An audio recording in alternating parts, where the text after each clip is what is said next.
Isn't it a nice place to be here in Florida during the summer, relaxing and having a a fun time? What the? You know, these flies are very annoying. They're around when you don't want them. They get on your food. They walk on the floor, the ceilings, the walls. You know, that's actually something very interesting. How is it that they can walk on the ceiling or on the wall? And even for that matter, other animals like the anole or geckos. Well, I think that's an interesting question for us today on Galileo's Universe.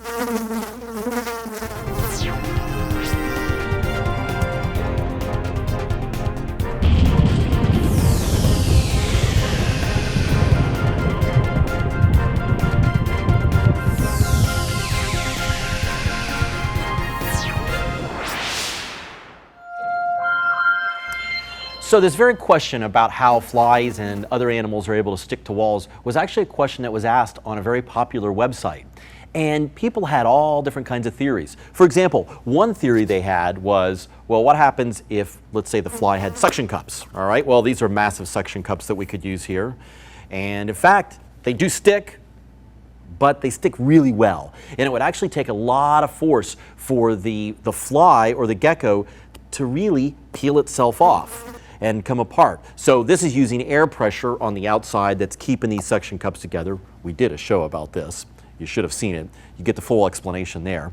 But the problem with this is, what happens if it was something that's rough? Because, you know, the flies, the geckos, they land on walls that are rough. So the sandpaper, it's not too bad, but it's a little rough. And when I do this, it doesn't really stick real well. So not a very good explanation for that. One other person suggested, well, it's like Velcro. And in fact, in nature, there's a lot of examples that are similar to Velcro. There's these little plants that have Velcro-like hooks that will stick to your clothes and everything, and that's how they transport themselves so that they can replant in other areas. So Velcro, in fact, I've got a 500-gram mass here that's a little over a pound, and I could put it on some Velcro. And indeed, this is very strong. It's able to support. But again, if you've ever put Velcro on something, it takes a little bit of force to peel itself away. And you see with flies, they land and they take off. So another suggestion was that it's maybe something sticky. Well, in fact, one thing that's sticky is a little bit of honey. So if I were a fly and I landed, well, you see it's sticky enough that I can pick up this piece of aluminum foil. That might be something worth investigating. But this whole thing is really a matter of adhesives, and that's what we really need to examine in a little more detail. So glue is an interesting thing. Of course, there's many, many different types of glue. Now remember, our flies and our geckos are somehow adhering to the wall. Now, a lot of times we think of glue as being permanent, but it doesn't always have to be. Well, take for example some popular glues. We've got super glue. Super glue is fantastic. Problem is that it creates a rather shallow bond. Well, what's a bond? It's just something that sticks two things together. So I've put a couple pieces of popsicle sticks with some super glue in between, and it's very strong. In fact, the bond itself is stronger than the wood. So it holds, but super glue only works real well if you're using porous materials. All right, great for porous materials. However, what about regular glue here, this white glue? Well, a few minutes ago, I glued this together, and it's a rather weak bond.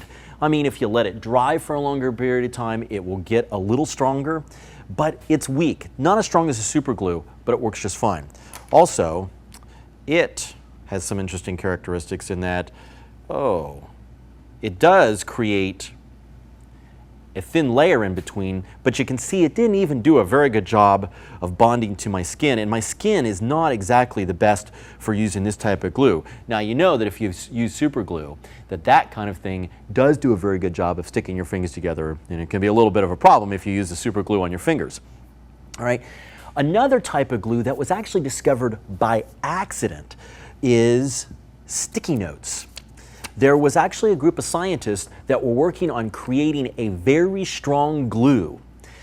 And so they were doing this experiment, and it was an abysmal failure. It turned out to be very weak.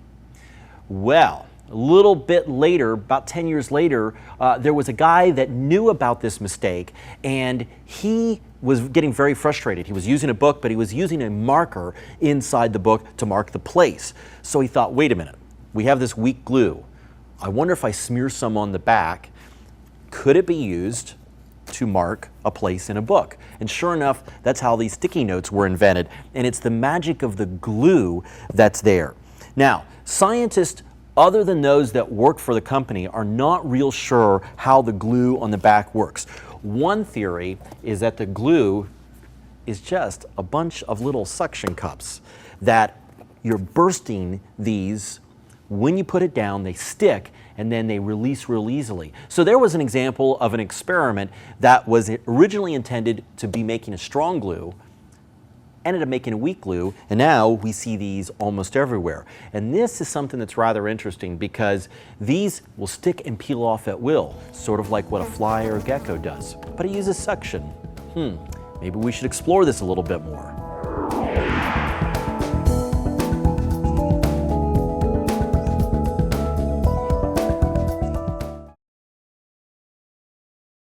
So to really understand what it is about the anatomy of a fly that allows it to stick to walls, let's grab our fly and take a closer look with our microscope that's connected up to the computer.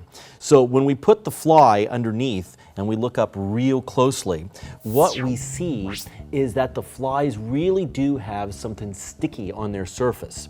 And so this gives it the ability to stick to walls and all these different kind of surfaces. Now it also has another way of letting go because, you know, if you're sticky and you're going and sticking to the wall, you're going to have a hard time getting loose unless you have something else on its anatomy that allows it to pop free. And so it does have a structure on the back of its legs to be able to peel away.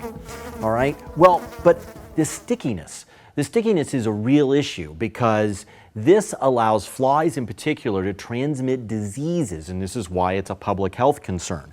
All right, so let's take our little fly with our sticky feet, and it is flying all around, and it decides to land on a soda can. Now, our soda can is represented here with this little fuzzy blue thing. Now, the little fuzzy blue thing happens to be a cold virus, greatly enlarged. Now, of course, we can't see these viruses. They're very, very small. We have to use very powerful microscopes to be able to see them. But so I've expanded it just to give you an idea of what's going on. So the fly comes along and it's got sticky feet and it lands on the soda can and it goes, oh, this is great. Let me have something to eat. So it does, and then it takes off. But when it takes off, it also lifts up a little bit of that cold virus with it, because of the sticky feet. So then it goes, oh look, there are M&Ms sitting there. And it goes and lands and has a little bite of the M&Ms. But in the process, some of those cold viruses go flying off of its legs because of that stickiness. It leaves some behind and then it goes on to the next place. So we've actually had a transmission of a cold virus from one place to the next, and all because of the sticky feet. Now, geckos and anoles, something completely different. Let's take a closer look at the geckos. So the flies obviously have got this sticky substance on the bottom of their feet, but the geckos are a little different. And how is it that they compare? Well, when we look at the anatomy of a gecko, we're going to see something very different. And that is, they've got almost like fur on the bottom of their feet. Now, it doesn't look like fur to the naked eye, but if we zoom in, we're going to see structure that we wouldn't normally see. In fact, this happens a lot of times. Whenever we use a microscope or an electron microscope, we see a lot of structure that would not normally be there in the first place. And in fact, this is one of the questions that scientists had about how do geckos stick in the first place, because they're able to stick on very smooth walls. They found out that whether or not the surface was charged or not, they could stick. They could stick on windows. They could stick on very rough things. So that really got scientists exploring to find out what it was about the gecko feet that allowed it to stay on all these different surfaces. Well, I've got a little bit of tissue here and I've ripped it because it looks like a really clean break there. But we're going to use the microscope and zoom in real close and take a look at the structure here. So I'm going to pull up the application, and what we see here is that there's very, very thin areas here. There's pieces of thread that goes off. You can't really see that with the naked eye. Now this sort of simulates what we're seeing with the gecko or a knoll, is they've got a structure like this. They've got what are called spatulae. And these are just these longer hairs, but they break off into hairs that are even smaller. So we're going to take a look at some pictures here, and we see that there's our gecko, our friend the gecko, and when we start to look at their feet, we see what looks like a little bit of furriness on the bottom of their feet. But we got to zoom in even more to take a look at what's happening. So we're going to start to zoom in closer and then even closer. Now this is an image that was taken with an electron microscope. What an electron microscope does is it doesn't use light to go in and take a look at things like we see with our eyes, but it uses electrons to go in and looks at what's reflected. And so we see all these little tiny structures. Now these are only 200 nanometers wide, and they're about 100,000 nanometers long. A nanometer is about a billionth of a meter. Tiny, tiny, tiny, tiny. These are extremely tiny. All right, so we see this. So there's something about this very tiny structure that makes up the ends of their feet that allows them to stick. And one secret is all about surface area. I can do a simple demonstration with surface area. I have a couple flasks of water. And I've got, you know, if you've ever eaten too much, particularly if you had some of those M&Ms with the fly that got the cold and transferred it to you, you might have an upset stomach. And the best thing to do is take an antacid tablet. We're going to do a demonstration, and I'm going to do this sort of at the same time. And we're going to find out what happens when we drop these both in. Now these are both the same amount, except one is whole and one has been crushed. I want you to predict. Do you think that the reaction will go at the same rate or at different rates? All right, here we go. I'm going to pour them in. Now, you see that there's obviously a difference in the reaction here. This one that's been crushed, many, many more bubbles. And this is due to increased surface area. This one, there's a lot of bubbles, but it's only occurring right at the surface. There's not as much surface area. By breaking up the antacid tablet, we're able to increase the amount of surface area, and that increases how fast this reaction goes. And it's giving off bubbles. All right, look at this. This is done. There's just some leftover bubbles that are still clinging to the side of the flask. This one, it's taking its good old time. So this whole thing of surface area plays a lot in what's happening with the gecko, because when we've got a whole bunch of surface area, it's going to give it the ability to stick. But the way it sticks is a little different than the fly, because it doesn't have stickiness here. We're going to look more at what's happening next on Galileo's universe.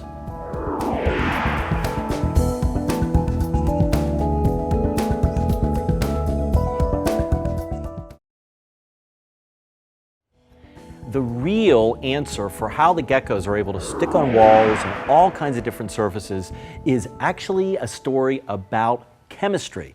And more specifically, it's about bonding that occurs in chemistry. Well, let's take a look at our friendly molecule, the water molecule. And I've got a couple water molecules here. And there's a couple different kind of bonds that we can look at. The first bond that we look at is what's called a covalent bond. And this water molecule is represented with a couple, well, three painted balls here that are connected with springs. Now the springs represent this covalent bond. And when we get under certain circumstances for these to bond together, they're very strong. It's rather difficult to get these apart. We have to put in a lot of energy. One thing that we can do with this, we can put in electricity, and the electricity will break them apart to create just oxygen molecules and just hydrogen molecules. All right, so that is called an intramolecular bond. But there's other kinds of bonds. Oh, by the way, this is intramolecular because it's inside, all inside the molecule. These atoms are bonded together inside. Well, intermolecular bonds are between molecules. So here's one molecule, here's another molecule floating around. Now, if we cool these enough, let's say down to the point where they're liquid, they get close and they're slowing down, but then if they cool even more until they're solid in ice, there's actually an attraction between the red oxygen and the yellow hydrogen. And this is a type of bond that's there, it's weak, but that's what gives ice its structure. And this is an intermolecular bond. Now, we're going to see the effect of an intermolecular bond with a little demonstration dealing with surface tension. I'm going to pour a little water onto wax paper. And in water, the bond is it's somewhat strong.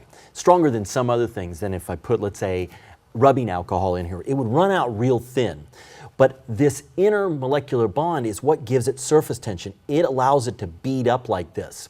Things like soap actually get in the way of these intermolecular bonds. Soap goes in between, so I'm going to put a drop on here, and let's watch what happens. As soon as that drop goes in, it spreads out. It breaks the surface tension, and that's because the soap is getting in between and they slide away a little bit easier. All right, so this intermolecular bond is what's responsible for the gecko. Now the gecko, it is going and it's grabbing on with the setae, the very, very small, tiny structure that's in its feet.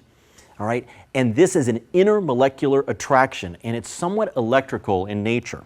Now we can take a look at the effect of electricity by doing a demonstration here, and this is something you can do at home. This is great stuff. All right, I've got here a soda can, and it's on a styrofoam cup, and I've got it taped on here so it won't fall off. Here's some important pieces though. The styrofoam, you can't use something metal, like you can't go get another aluminum can and put it underneath because this effect will go away. And then I've got on the end a thin strip of aluminum foil, and this aluminum foil is just dangling here. And then finally, another styrofoam plate. And I've got a piece of paper. Now what I'm going to do is rub this, and this is going to create a static charge. We're basically, through friction, taking electrons from one place and putting them onto the other place. Now here's the thing. I don't know whether the paper got extra electrons or whether the styrofoam got extra electrons. I just know that there's a charge, and this charge is important. Could be positive, could be negative. Now I'm going to bring it toward the back of this, and what we see as I bring it close, this starts to respond. Let me do a little more. Now bring it, and you see it moves. It moves in response. Now what's happening is this, let's say, just for the purposes of what we're talking about here, this is negatively charged, this side. What happens is, just like magnets, if I put two like magnets next to each other, when they get close, they push apart. If they're opposite, they attract. Now, these electrons can move in a can. So when I bring this negatively charged plate here, it causes the electrons that are in the can to flow over to the other side, to all gather at one end, and they also like to repel. So this lifts and out of here. All right? So this electrical attraction can go back and forth. When I bring it close, it flies away. When I remove it, it goes back. Let's try it one more time just so we can see that effect in a little stronger way. Okay, we see this out here. So this is a separation of charge, but there's a response that's going on. Well, in the gecko, this is exactly what's happening. It turns out that the molecules that make up the wall also have a slight attraction on one side of the molecule versus the other. So even though we can't see this when we go in real close, I'm going to demonstrate it here with some positive and negative charges. Now we're going to represent this as being the inside of the nucleus of the atom. Could be a molecule of the wall, doesn't matter. And then outside, there are electrons that are flying around. All right, now, if it's like this, it's balanced. Notice that we've got these negative electrons that are represented with these negatives here, They're flying around on the outside and it's all balanced. But what happens if, let's say, they all just happen to gather on one end of the molecule? Well, this makes this side of the molecule more negative, but over here, because it's closer to the inside of the molecule, we've got a lot of positive charge. It makes this side more positive. So that means that our little gecko friend here is going to be temporarily attracted because of the way its feet and those setae will respond to this. So it becomes attracted, almost like a magnet. Now, they don't stay like this. This happens real quickly. Sometimes then they fly back over here, and it makes it more negative on this side. But then the feet respond in the same way. They also will turn positive. So their little feet with the little setae are sort of flipping back and forth, positive, negative, positive, negative. Overall, that keeps it stuck to the wall. So this makes it very, very different than the fly, because the fly is using some gooey, sticky stuff that transmit the cold virus. This is an electrical attraction with the molecules itself, and it's only possible because of the size of these little tiny like hairs that are on the bottom of its feet. Quite amazing.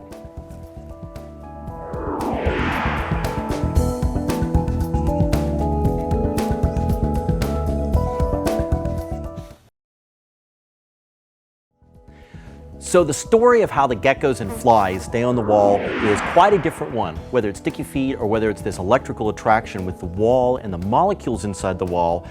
It's all a very interesting story. In fact, so interesting that scientists right now are working on developing robots that can use the same kind of evolutionary changes that occurred inside of the gecko to allow it to stick to the walls, so that they can make robots to stick to walls and go into places that maybe humans either couldn't or wouldn't want to go. So that's all I have to say about that and that and that. Join us next time on Galileo's Universe.